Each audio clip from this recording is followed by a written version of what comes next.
আল্লাহ মালাকুল মাউত কে বলবেন, মালাকুল মাউত কি অবস্থা? বলবে সব শেষ। মাইয়াব্বা, কে বাকি? মালাকুল মাউত বলবে জিনেরা বাকি, যাদেরকে দেখা যায় না। আল্লাহ বলবেন জিনদেরকেও শেষ করে ফেলো, রুহু কবজ করো। মালাকুল মাউত আজরাইল জিনদের রুহু কবজ করবে। আল্লাহ এবার জিজ্ঞেস করবে, ইয়া মালাকাল মাউত আখবিরনি মাইয়াব্বা, এবার বলো আর কে বাকি? মালাকুল মাউত বলবে, আল্লাহ মানুষগুলো সব শেষ, জিনগুলাও শেষ, এবার বাকি ইবলিস শয়তান। কে বাকি? ইবলিসরেও শেষ করো, ইবলিসও শেষ। আল্লাহ আবার জিজ্ঞেস করবেন, ইয়া মালাকাল মাউতি মাইয়াব্বা, আর কে বেঁচে আছে বলো?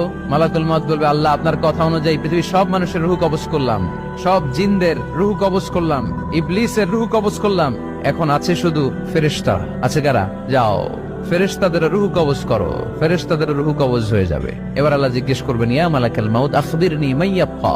মালাকুল মাউত বলবে, আল্লাহ আপনার কথা মতো ধরে ধরে সব শেষ, ফেরেশতাও শেষ, 4 জন ছাড়া। কয়জন ছাড়া? জোরে বলেন, কয়জন ছাড়া? ইসরাফিল, জিব্রাইল, মিকাইল,